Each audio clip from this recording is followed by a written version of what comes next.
भगवान शिव का था बद्रीनाथ धाम, जाने कैसे हुआ यहाँ श्री हरि का निवास। यही वह स्थान है जहाँ श्री हरि ने नर नारायण रूप में तपस्या की थी। बद्रीनाथ धाम बहुत ही प्रसिद्ध तीर्थ स्थल है। कहा जाता है कि यह दूसरा बैकुंठ धाम है। धर्म ग्रंथों के अनुसार यह वह जगह है जहाँ भगवान विष्णु सतयुग में देवताओं और मनुष्यों को साक्षात दर्शन देते थे। इस जगह की हर युग में कुछ न कुछ कहानी जरूर है। पुराणों के अनुसार बताया जाता है कि बद्रीनाथ में द्वापर युग से भगवान विष्णु के विग्रह दर्शन भक्तों को होने लगे। एक कथा में बद्रीनाथ को लेकर यह कथा भी प्रचलित है कि यही वह स्थान है जहाँ श्री हरि ने नर नारायण के रूप में तपस्या की थी। बद्रीनाथ धाम को लेकर कई रोचक कहानियाँ प्रचलित हैं, तो आइए जानते हैं वो बातें।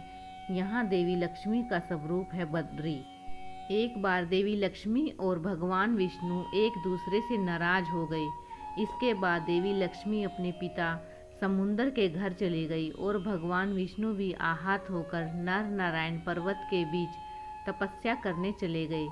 फिर कई सालों बाद देवी लक्ष्मी को अपनी भूल का ज्ञान हुआ, तो वे भगवान विष्णु को ढूंढने लगी।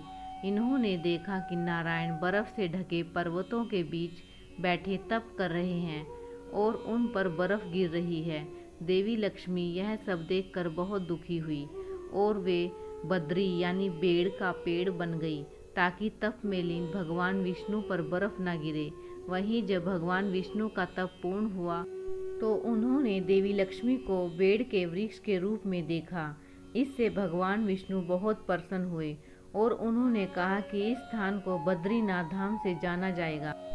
तब से अब तक उस स्थान को बद्रीनाथ धाम के नाम से जाना जाता है और यही तीर्थ बद्री नारायण से भी जाना जाता है।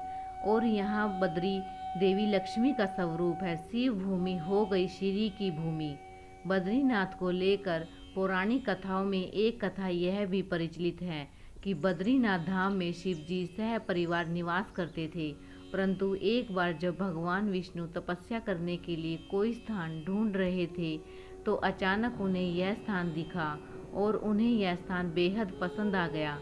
श्री हरि यह जानते थे कि यह जगह उनके आराध्य भगवान शिव का निवास स्थान है, इसीलिए उन्होंने एक युक्ति निकाली और शिव जी से उनका धाम मांग लिया। भगवान शिव ने विष्णु जी को यह स्थान दे दिया और तब से विष्णु जी यहाँ निवास करने लगे। बस तभी से यह शिव भूमि श्री हरि की भूमि बद्रीनाथ धाम के नाम से जानी जाने लगी। नर नारायण ने की थी तपस्या। बद्रीनाथ धाम को लेकर एक और कथा मिलती है कि धर्म के दो पुत्र थे, नर और नारायण। ये दोनों ही धर्म के प्रचार प्रसार के लिए अपना आश्रम स्थापित करना चाहते थे और इसके लिए पवित्र स्थान की तलाश में थे। उन्हें इस स्थान की प्राप्ति हुई और उन्होंने इस जगह का नाम बद्री विशाल रख दिया। बद्रीनाथ दो पहाड़ियों के बीच स्थित है। एक पर भगवान नारायण ने तपस्या की थी, जबकि दूसरी पर नारायण ने द्वापर युग में श्री कृष्ण के रूप में अवतार लिया। वहीं नर ने अर्जुन के रूप में अवतार लिया था। पांडवों ने यहीं किया था पिंडदान। मान्यताओं के अनुसार बद्रीनाथ धाम में ही पांडवों ने अपने पितरों का पिंडदान किया था। यही वह जगह है कि आज भी बद्रीनाथ के ब्रह्मपाल क्षेत्र में लोग दूर दूर से अपने पितरों का पिंडदान करने आते हैं।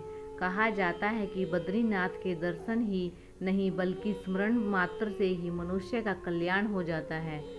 कथा यह भी है कि यहीं पर भगवान शिव को ब्रह्मपाल के पास ब्रह्म हत्या के पाप से मुक्ति मिली थी। तो गाइज़, आपको ये वीडियो कैसी लगी? अगर अच्छी लगी है तो प्लीज़ चैनल को सब्सक्राइब कीजिए, लाइक कीजिए और कमेंट्स कीजिए। मिलते हैं नेक्स्ट वीडियो में।